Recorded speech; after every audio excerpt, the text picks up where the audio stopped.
17, verse 1 to 10. Ezekiel 17, verse 1 to 10. And the word of the Lord came unto me, saying, verse 2, Son of man. This was Ezekiel. God addressed him, Son of man. It's not about Jesus Christ, but in Ezekiel, when you read the word Son of Man, it refers to the prophet himself. Son of man, put forth a riddle. Everybody say a riddle. A riddle. Bugtong sa Tagalog. And speak a parable unto the house of Israel. Verse 3. And say, thus saith the Lord God, a great eagle with great wings, long wing, full of feathers, which had divers colors, came unto Lebanon and took the highest branch of the cedar. Verse 4. He cropped off the top of his young twigs. In other words, he chopped off, he cut it off, and carried it into the land of traffic. He set it in a city of merchants. Verse 5. He took also of the seed of the land. So this great eagle took up a seed of the land, and the eagle planted it in a fruitful field. Fruitful field meaning a very fertile soil. He placed it by great waters and set it as a willow tree. Verse 6.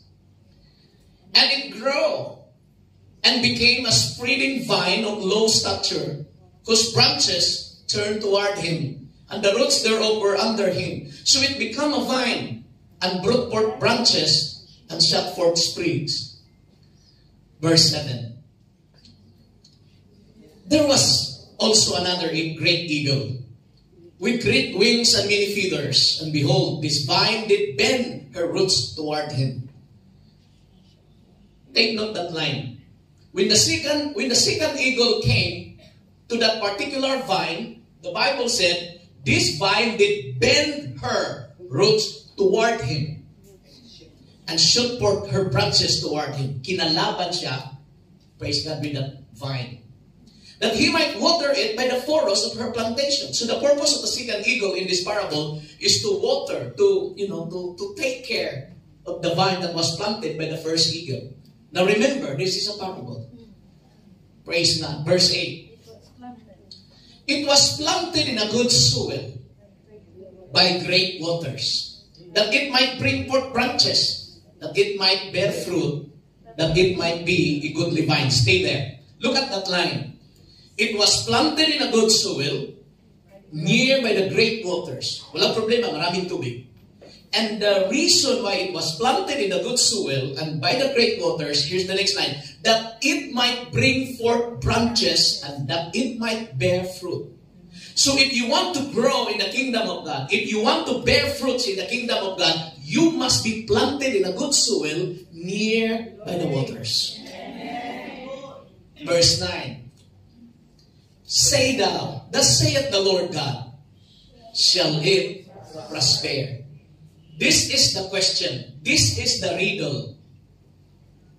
It was planted in a good soil near the waters, so that it will, bring forth branches and bear much fruit. But God said, shall it prosper? Shall he not pull up the roots thereof, and cut off the fruit thereof, that it wither? It shall wither in all the leaves of her stream, even without great power or many people to pluck it up by the roots thereof. Verse 10, last verse. Yeah, behold, being planted, the riddle is, shall it prosper? Shall it not utterly wither? Bakit mamatay kung ito ay itinanim? When the east wind toucheth it, it shall wither in the furrow where it grew. I will bring to you a simple topic, and just open your heart and mind, because through these words, I don't know where in those lines that it will minister your situation. Everybody shall amen. Amen. The riddle in the house of Israel. Ang bugtong sa loob ng bahay ni Israel. Shall we bow down our head and let us pray? I don't know what kind of riddle is in your life right now. It could be a financial riddle. It could be a relationship. It could be a love life. It could be parents and child riddle. It could be your time here in Hong Kong. How many times you already think to go back home, but until now you are still here. And it becomes a riddle. Sis, kailan ka pa ba uuwi? And there is no definite answer of that riddle. But this afternoon, I hope and pray that through the preaching of the Word of God, you can answer your riddle.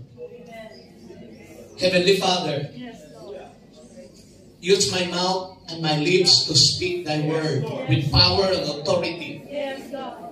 With clear message, God, to everyone who is here right now. And even to those watching online. Heavenly Father, anoint me to speak. That when I speak, Lord, it will bring healing, it will bring peace. Hallelujah, to every heart. That everybody can understand. That when we go home, Lord, we are strong through thy mercies. Hallelujah. Thank you so much, Lord. Pour out your Spirit to those who are seeking with the Holy Ghost. They will receive it. To those who are seeking, hallelujah, for the forgiveness of sins, they will receive it. In the name of the Lord Jesus. Let there be peace and comfort to every heart right now. In Jesus' name, everybody shout amen. Amen. Clap your hands unto the Lord.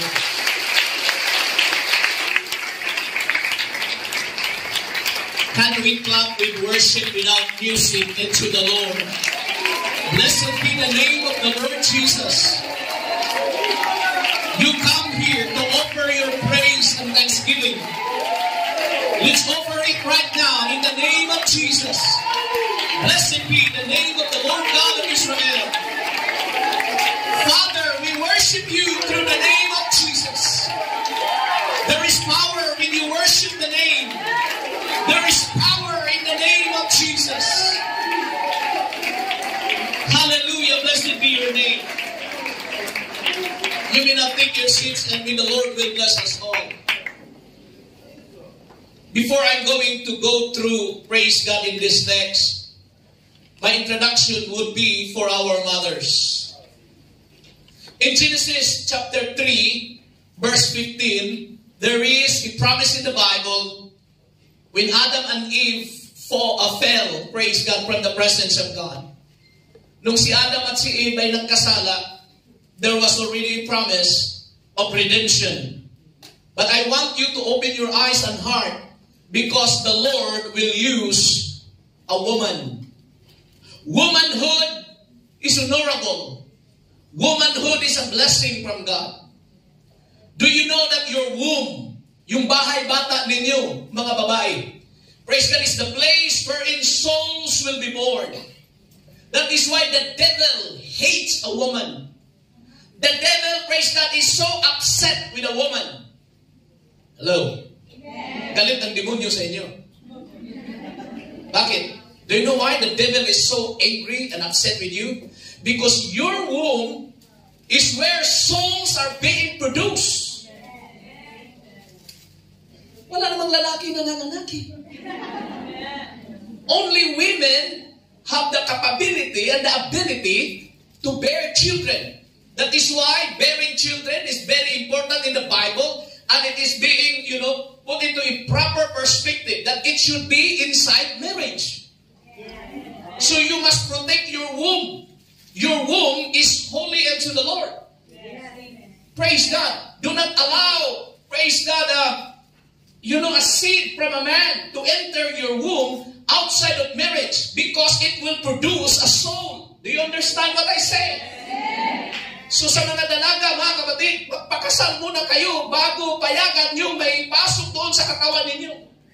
Because it will produce a soul. Everybody shout amen. Amen. Hallelujah. And the Bible tells us that in the book of Genesis, the Bible said, I will put enmity between thee. God was talking to Satan himself, the serpent. God was talking to the serpent. I will put enmity between thee and the woman. You are very special in the sight of God. Especially for our mothers. You produce a soul. Yung anak mo, mga kapatid, hindi yan unggoy. It's it's a soul. Kahit sabihin mo pa, mukha kang unggoy, huwag mo sabihin ng ganyan. Everybody say amen. And between thy seed and her seed, it shall bruise thy head, and thou shalt bruise his heel. This was a promise. And this woman is no other than Virgin Mary. That when Virgin Mary, praise God, give birth to the Messiah, Jesus Christ has bruised the head of Satan. That is why Satan is upset with a mother. Lalo na yung praying mother. Everybody say amen. Pero yung mga chismusang mother, wala akong alam dyan, mga kapatid. Galatians chapter 4 verse 4. This is just an introductory part. I honor our mothers here. Look at, this is the fulfillment of Genesis 3:15. But when the fullness of the time was come, God sent forth His Son, made of a woman, made under the law. Mothers, you are very special. Our women are very special. Hallelujah. God sent forth His Son, the Messiah. When God manifested Himself in the flesh, when the Word became flesh, it was made of a woman. Our Lord Jesus Christ was made of a woman. Praise God. Everybody shout amen. Amen. Now there is a prophecy in the book of Revelation concerning a woman. And that woman is no other than Israel. It was a figurative speeches in the prophecy. Because the church is a woman. I repeat it again. The church itself in the Bible is a woman. But she is a virgin, not, praise God, a prostitute. Everybody shout amen. Amen. Because Jesus Christ is the groom and the church is the bridegroom, the bride. That is why the church is typified as a woman. Hello. Genesis, Revelation chapter 12 verse 13 to 17. I'm not yet preaching. I just quote these verses to honor our mothers. Praise God. Now when the dragon, now the word dragon here is Satan himself. And when the dragon saw that he was cast unto the earth, he persecuted the woman, which brought forth the man-child. Now the woman here, praise God, have several meanings. But most, praise God, of that meaning is no other than Israel. Satan is so upset with Israel. Look at Israel right now. They are in so much trouble. And the church also on the other side will be persecuted. Satan is upset with the church. Because the church is the woman. When we baptize people in the water in the name of Jesus and they receive the Holy Ghost in the altar, because the church, this altar is the womb. Praise God. Lahat ng may bahay bata magsabing amen. Amen! Kala ko nag-amen si Brother James eh.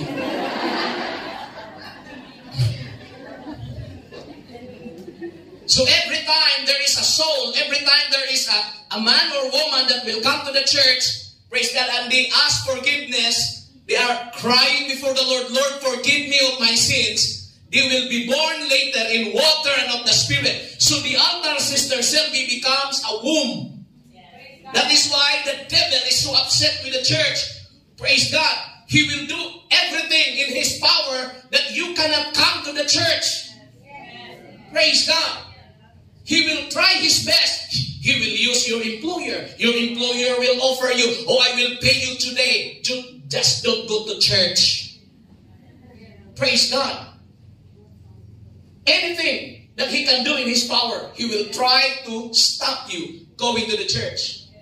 So the devil persecuted the woman. Verse 14. Let's look at the scripture. And to the woman were given 2 wings of great eagle, that she might fly in the wilderness into her place where she is nourished for a time, times and half of a time, from the face of the serpent. Verse 15. Look at here in verse 15. And the earth helped the woman, and the earth opened her mouth and swallowed up the flood, which the dragon cast out of his mouth. Verse 17. Ano dumiritso ata? Okay, verse 17. Okay? 17. Okay. And the dragon was wroth with the woman. The word wroth here is intense anger. Galit na galit ang demonyo sa ating kababaihan. Because if you will get married right, you will produce souls. Pag nag-asawa ka ng tama, mga kapatid, magbibigay ang Diyos sa iyo ng mga anak. At galit ang diablo. Everybody say amen. Amen. So what you should do, you must trust your life into the hands of our Lord Jesus Christ. Amen. Being a mother and leaving your small children in the Philippines is not easy. It's a sacrifice. Everybody say amen. Amen. And the dragon was wroth with the woman and went to make war with the remnant of her seed. That's Israel, which keep the commandments of God and have the testimony of Jesus Christ. So the devil is upset for those people who hold on to the promises of God. And the devil is also angry if you have the testimony of Jesus Christ. How to have a testimony of Jesus Christ? Be baptized in the name of Jesus Christ so that you will have a testimony of Jesus Christ. Live your life in the name of Jesus Christ. Follow the words of Jesus Christ. Worship the name of the Lord Jesus Christ. Because if you doubt that, you have a testimony of Jesus Christ. Do not fear with the devil. The devil is a defeated enemy already. Hallelujah. Let's worship the name of our God. Hallelujah. The Lord loves our mothers. We love our mothers. Hallelujah. I will bring to you the topic that I have read to you a while ago. The riddle in the house of Israel. Now I tried to find in the online dictionary, praise God, what do you mean, what is the meaning of the word riddle? Praise God. A riddle is a question or statement intentionally phrased so as to require ingenuity in ascertaining its answer or meaning. That is a riddle. And I will give you one riddle. Okay? This is a child riddle. Pangbata na bugtong, imposible hindi kayo makasagot. Listen to the riddle. What belongs to you, but other people use it more than you? What is the answer? Your name. Sino yung nakasagot? Adika. Okay? Praise God. Another riddle. I make two people out of one. What am I? Mirror. Praise God. Hallelujah. That is what a riddle is. Everybody shall praise the Lord. Praise the Lord. In the time of Ezekiel, the nation of Israel is not in the will of God. I repeat it again. In the time of Prophet Ezekiel, the whole nation is not living pleasing to the eyes of God. They were so very rebellious in the house of the Lord. And then what happened? In the previous chapters and in the previous writings, hallelujah, the prophets, that God told Jeremiah that the nation of Israel will be invaded by the Babylonians. And God said they will be defeated and they become slaves for 70 years. But the people of Israel did not believe the word of the Lord. So coming, praise God, in the event of time, Ezekiel appeared in the timeline of the history of Israel, and the words of God came to the mouth of Ezekiel. And he said, as we read a while ago, and the word of the Lord came unto me, saying, put forth a riddle. Praise God. Now the Lord had given them a parable, and inside the parable was a riddle. The parable, praise God, that the first eagle, I will explain it to you so that you can have an idea what is this all about. In the parable, praise God, there was the first eagle, big eagle, praise God, and he picked up a seed and planted in a very fertile soil near the waters. And then it grew and become a vine. Then another eagle came, and the purpose of the second eagle is to water the plants, to take care of the vine. But the problem was, the vine fight him. The branches and the roots of the eagle came in front of him. In other words, tutulungan sana, pero ayaw niya. The vine and the branches became rebellious against the second eagle. But that was a parable. So the riddle that was being taught, praise God, in that story is this. Yes, it was planted in a good soil. It was planted near the rivers. But shall it prosper? Will it grow? And if you're going to read the whole chapter, you will find that this plant did not grow because God plucked it up. Everybody shout amen. You may be baptized in the name of Jesus. You may be filled the Spirit of God. There was maybe a time in your life that you experienced the love of God. But one time you just rebel against the will of God. Praise God, hallelujah. Away ka mga kapatid sa kalooban ng Panginoon. You try to live a life against His will. But this is the riddle. Will you grow even if you are planted in the church? Your attendance is perfect, but if you have a spirit of rebellion, if you will not submit yourselves to the will of God, the question is, will it prosper? God said, no, I will plant it up.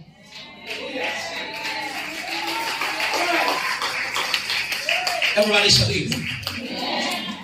So it leads us and it gives us, praise God, a lesson, Sir Angel, that our life must be in a total submission daily to the will of God. Hindi mo pwede sabihin, bautismado na ako, okay na ang attendance ko, nakapagtapos na ako ng discipleship. Pero kung palaaway ka sa leader, palaaway ka sa kalooban ng Panginoon, praise God, it doesn't work like that. Because God is expecting branches and fruits that will remain. Clap your hands unto the Lord. Kaya sabi ng iba, kung taga New Life, mahaba ang buhok, mahaba ang palda, mahaba daw ang dila. I know, it cannot be like that. Hello, be far from us. What we need to do is to become a light into this world. An example to the people in darkness who don't know the truth. Everybody shout amen. Yeah. Now in the New Testament, I will run to the New Testament, okay? That being planted, praise God, have another meaning. To be planted with God, to be planted with Him, has a different, praise God, meaning, praise God, in our Christian life. Romans chapter 6, verse 5. Hallelujah. Verse 4 and 5. This is what the Bible said. Okay? Here we go. Therefore, we are buried with Him by baptism into death, that like as Christ was raised up from the dead by the glory of the Father, even so we also should walk in what? In the newness of life. The word planted, praise God, in the words of Ezekiel, when we are going to the New Testament, it means that you are being baptized, you are being buried into baptism, into His death. Everybody shout amen. Yes. So after your baptism, heaven is expecting us to walk in the newness of life. Kasi kung simba lang tayo ng simba, tapos walang nagbabago, wala mga kapatid, nagsayang ka lang sa pamasahe ng drum. Mabuti pa ng part-time ka ngayon. But what is the purpose and the mission of the church? That everyone should grow mature. Praise God. My preaching is not to, yung para lang aliwin ang yung tainga. My preaching this afternoon is my mission and my goal, praise God, that every one of us will come to full maturity through the Word of God, to be submissive.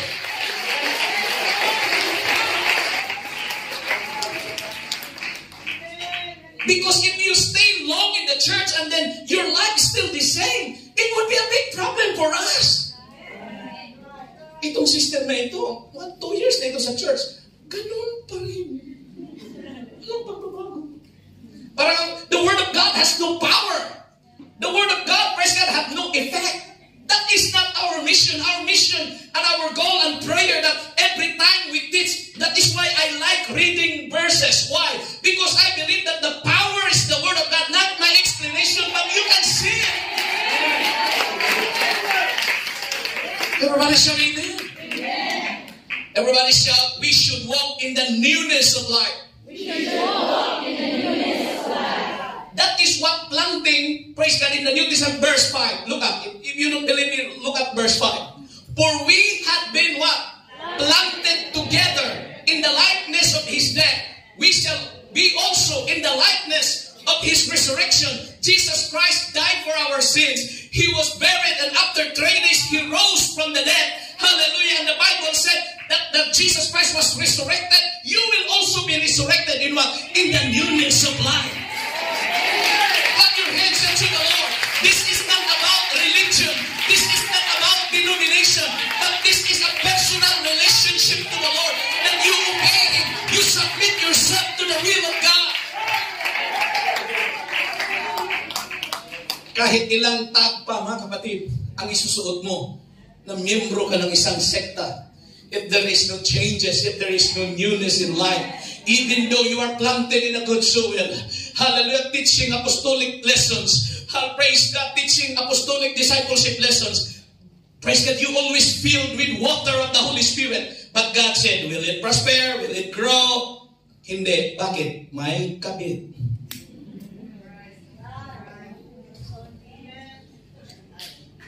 Pastor, pwede bang wag mo nang ulit-ulitin yan?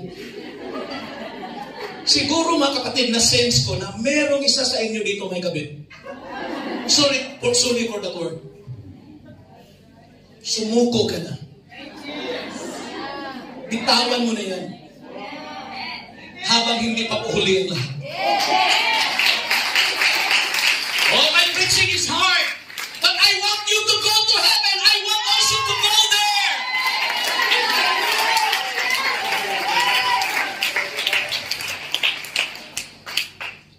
That's the word planting in the book of Romans. Being baptized in the water in the name of Jesus. I am a sinner before, you were a sinner.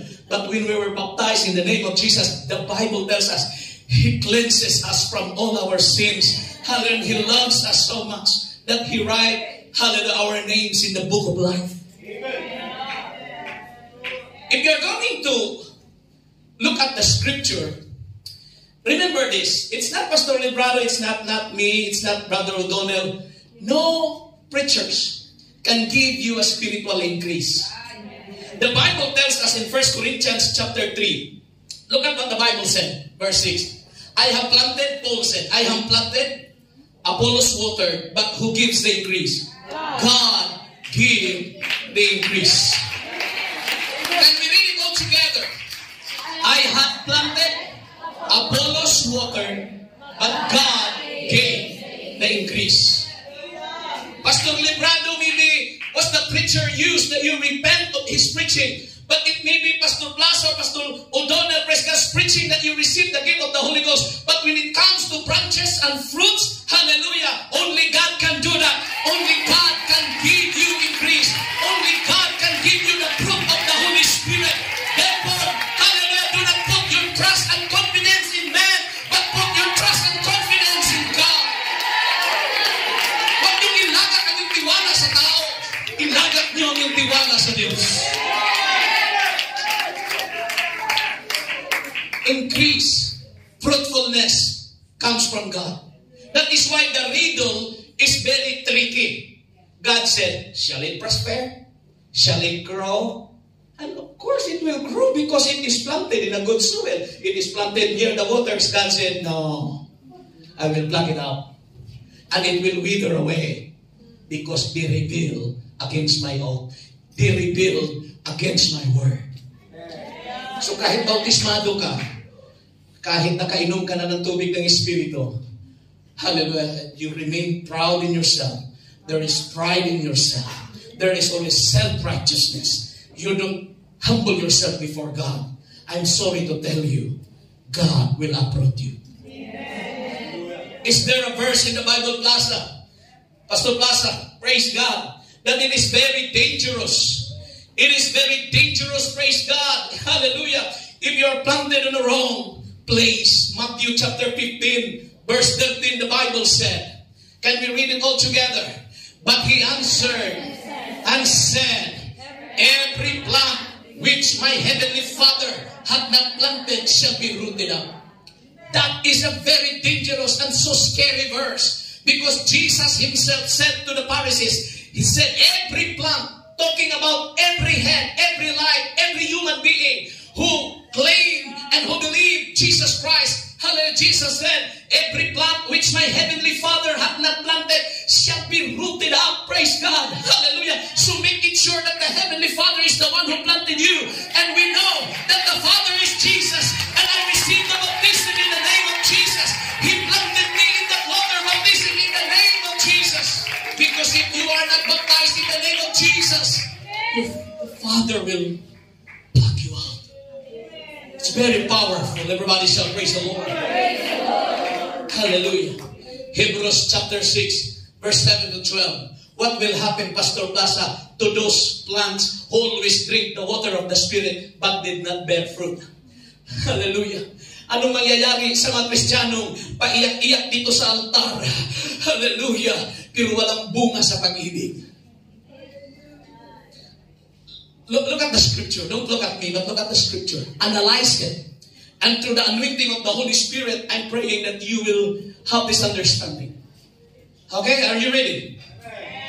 For the earth which drinketh in the rain, that cometh up upon it, and bringeth forth herbs, meet for them by whom it is dressed, receive blessing from God. So the question is, who will receive blessing from God? Those people who always drink the rain that comes from heaven. So it is very important to be filled always by the Spirit. Hallelujah. Apostle Paul said, be filled with the Holy Ghost. Be not drunk with wine, but be filled with the Holy Spirit. Apostle Paul also mentioned that he speaks in tongues every day, more than the other apostles. What do you mean by that? I tell you, church, praise God, that the one who will be blessed are people who always drink the rain that comes from above. Hallelujah. I were you, and we will do it. Hallelujah. Praise God together. Every time we have a fellowship like this, every time that there is an altar service, hallelujah, make it sure, force yourself to come into the altar and let God fill you with the Holy Ghost.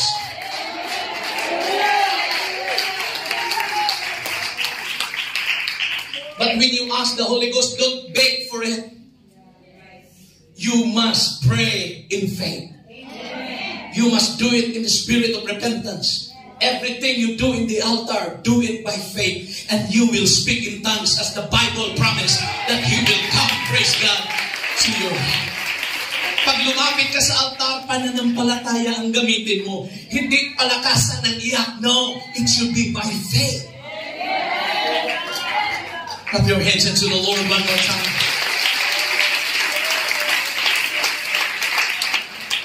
So the places of the earth that will always receive the rain, the herbs will grow. Hallelujah. Whoever is the one who dressed it. Say, for example, if I am a farmer, I am a gardener, the places, the area of my garden that I always put water.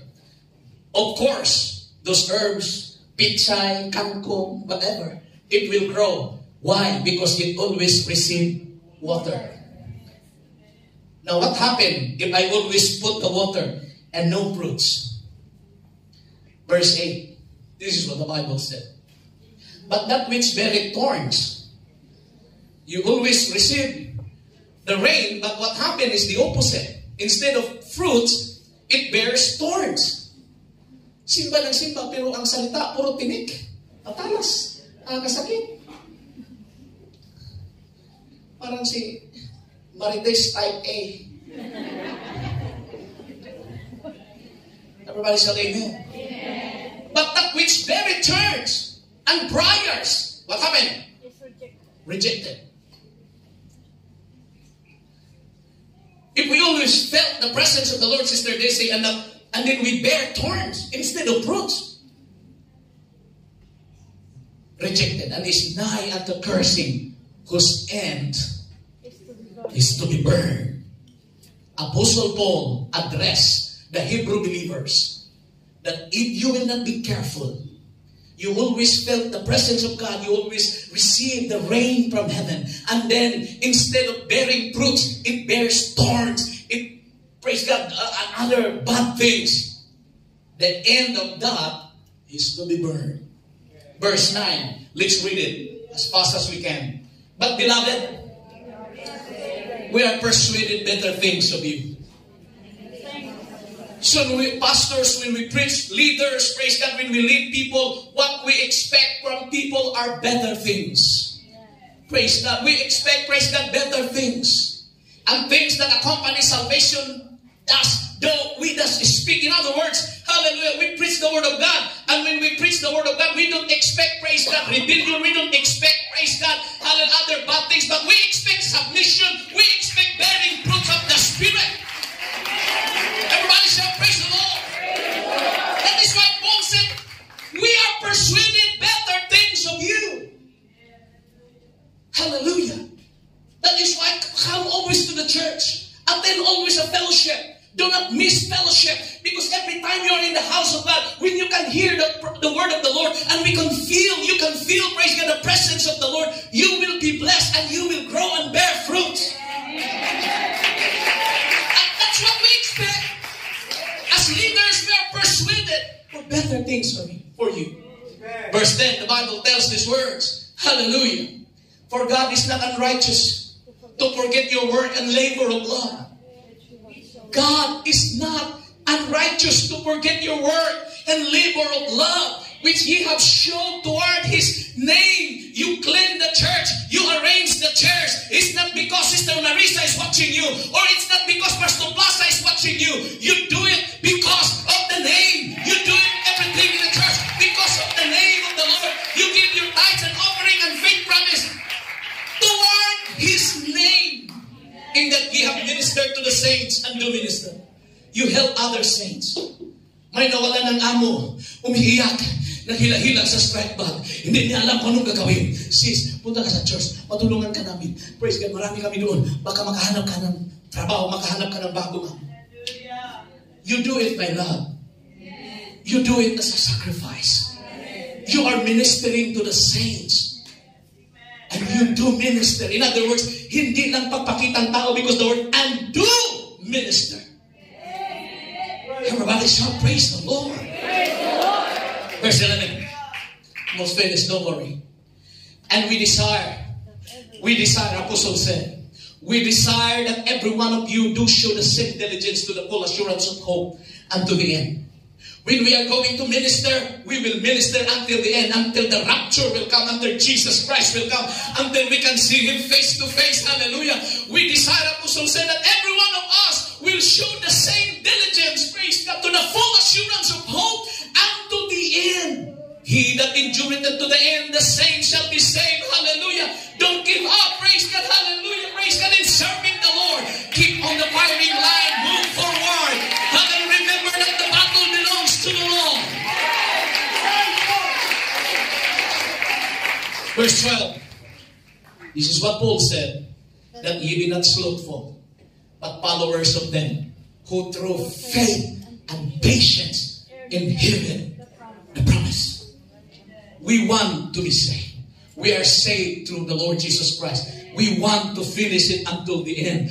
Hallelujah. But what we need is faith and patience so that we can inherit the promise of eternal life. That is why Paul said, do not be lazy. Do not be slothful. But what we should do, we should be followers of them. Susundan natin sila. Mamili kayo kung sino susundan nyo. Huwag niyong susundan, mga kapatid, yung mga palautang.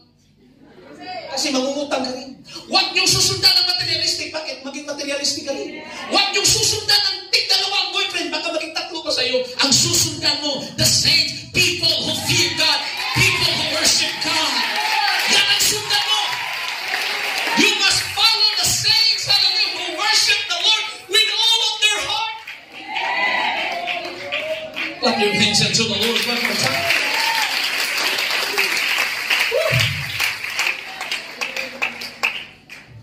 So I'll go back to what Ezekiel said. I'll go back to what the riddle, praise God, in the book of Ezekiel.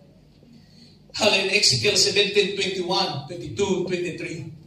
Praise God, the Bible said, in the mountain of the height, okay, verse 21 today, and all his fugitives with all his bands shall fall by the sword, and they that remain shall be scattered toward all the winds, and ye shall know that I, the Lord, have spoken it. Why? Because when the Lord gave the oath to the nation of Israel to be subject, to be in submission to the king of Babylon, they rebelled, should I say. They rebelled against the king of Babylon. Instead of submitting themselves, they sent their ambassadors to Egypt to hire soldiers and horses. And God was so upset because they did not trust Him. And when the Lord will speak, cannot be changed. It's a done deal. Everybody shout amen. Amen. When the Lord speaks in the New Testament, I will bless you, I will be with you until the end of the time. It's a done deal. He will go with you. Verse 22, the Bible said, thus saith the Lord God, I also take the highest branch of the high cedar, and will set it. I will crop up from the top of his young twigs a tender one, and will plant it. Look at this line. He will be the one to plant. When the Father will be the one to plant, He will not pluck it off. Remember that? I said, I will plant it upon a high mountain and eminent. Last verse. Verse 23. Look at this. Hallelujah. In the mountain of the height of Israel will I plant it. And it shall bring forth boughs and bear fruit. And be a godly cedar. Until it shall dwell, all fall everything in the wings. Shadow branches thereof. Praise God. They dwell. Is there verse 24? Okay, verse 24. And all the trees of the field shall know that I am the Lord. That I, the Lord, have brought down the high tree. Now remember that the word tree here is you and I. Ang puno ng kahoy dyan ay ikaw at ako. Every high tree, the Lord will brought down. And have exalted the low tree, have dried up the green tree, and have made the dry tree to flourish. I, the Lord, have spoken and have done it. The Lord our God has the power, praise God, to let the green tree become a dry tree. And the Lord also has the power that the dry tree will become a green tree, will flourish. Why? God, hallelujah, praise God, is very powerful. Everybody shout amen. Those trees who are exalted high, He has the power to put it down. And those trees who are down, He has the power to put it up. Woo, hallelujah.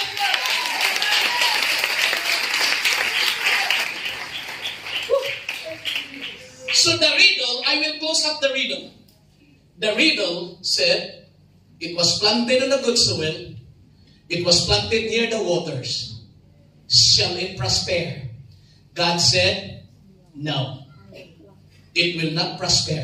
Why? Because they did not submit themselves to the oath and to the words of God.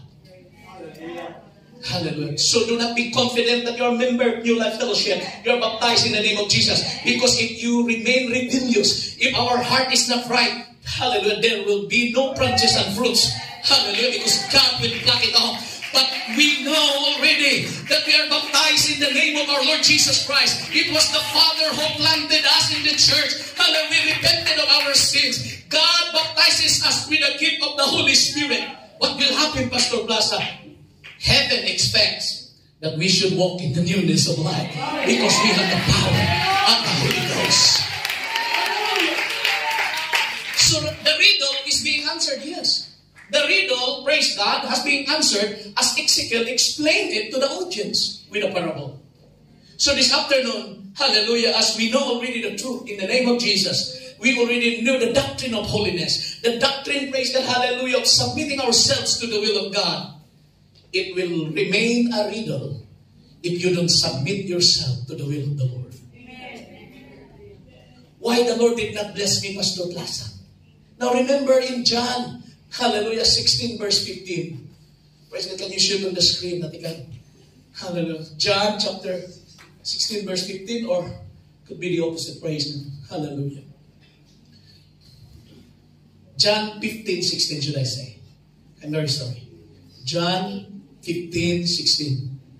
The Bible tells us, you have not chosen me, but I have chosen you and ordained you that you should go and bring forth fruit, and that your fruit should remain, that whatsoever ye ask of the Father in my name, He may give it to you.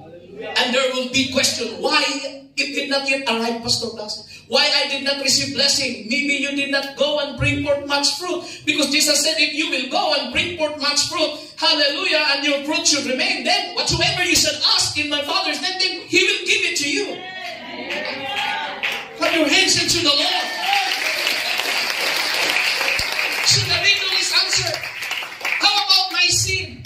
How about my faults? Oh, thank God, hallelujah. The people of Jerusalem were asking, Apostle Peter and the rest, praise God, hallelujah, of the disciples in Acts 2:37 and 38. They praise God, the riddle of sin is already answered through the words in Acts chapter 2. And the people were asking, what shall we do? You have, praise God, can you shoot on the screen as fast as you can?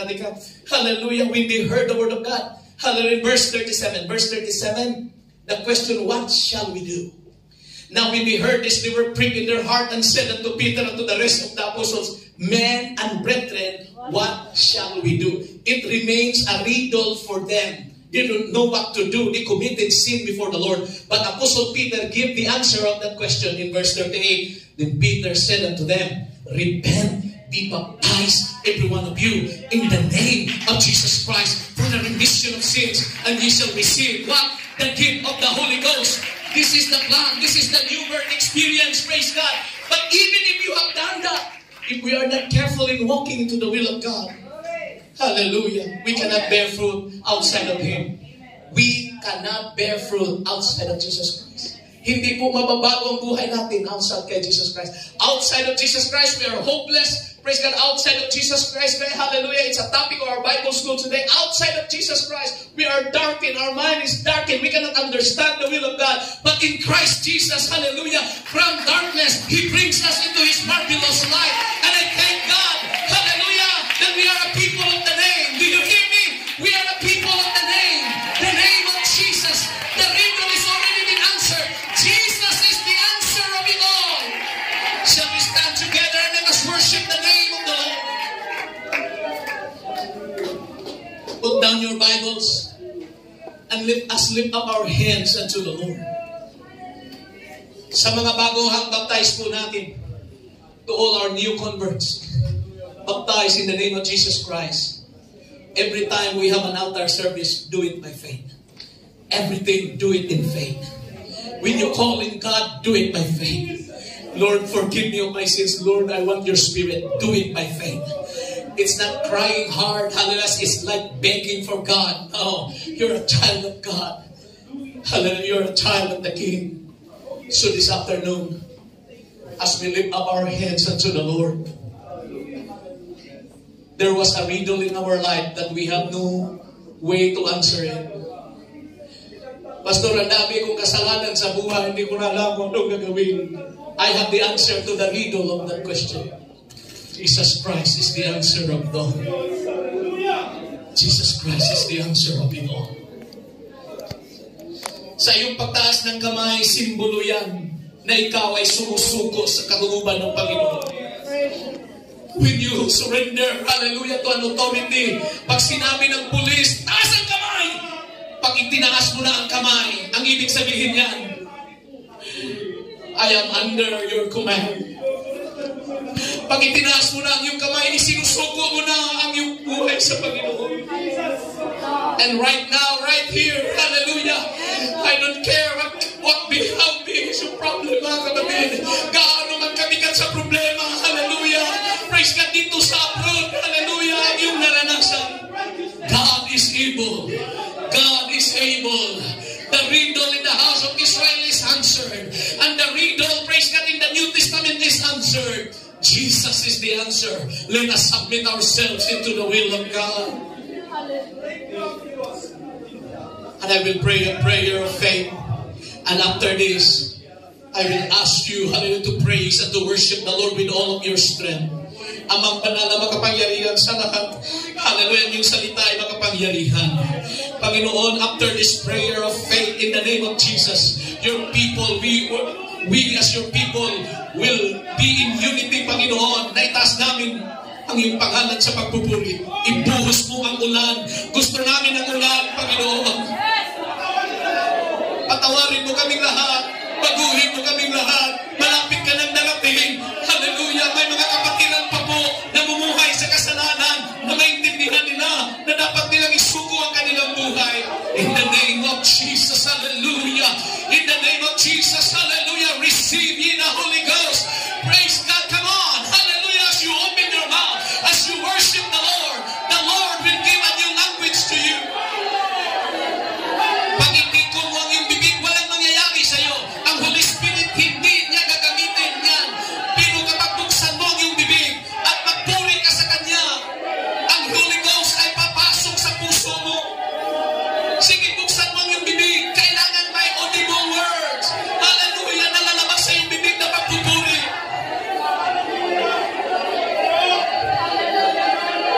Life is short. Hallelujah. Life is precious. And Jesus, He is here right now to bless you. Hallelujah. Come on, hallelujah. With faith and patience, we will inherit the promises of the Lord. If you feel that you need to come to this altar, the altar is open for you. Praise God, hallelujah. If you want to receive the Spirit of the Lord, you want to speak in tongues, hallelujah, you desire it, the Spirit will give you an utterance, hallelujah. Come on, praise God. If you want healing, if the Lord wants to pray, if you want the touch of God, come to the altar, praise God, in the name of Jesus. Sister Lisa, the Lord loves you. The Lord calls you. Praise God, hallelujah. Ang paglapit sa altar ay sa pamagitan ng pananampalataya. Praise God, even if you stand there, you can feel the presence of the Lord. Praise God, hallelujah. Oh, in the name of Jesus. In the name of Jesus, hallelujah. Hallelujah, hallelujah.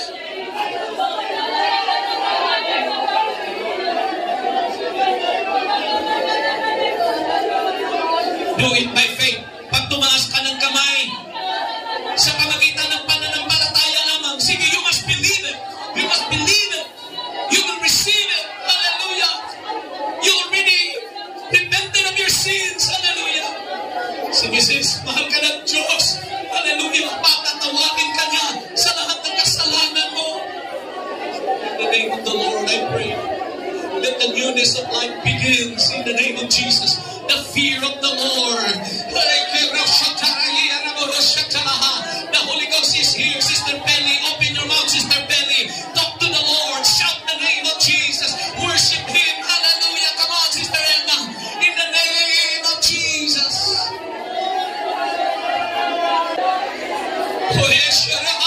Julie Sumira, complete healing, Lord, from heart attack. Brother Kirin Barnakia, Lord, miracle healing for complicated diseases, oh God.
of your holy presence.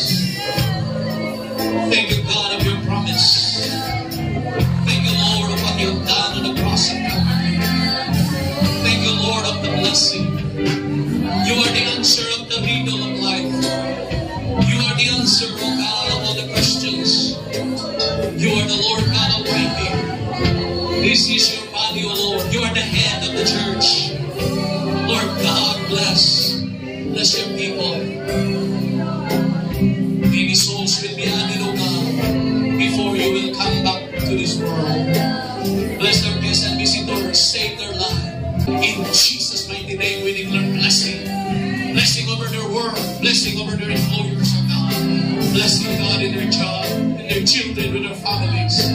I speak life, I speak healing in the name of the Lord and strength. In Jesus' mighty name we pray. Amen and amen. So we clap our hands unto the Lord.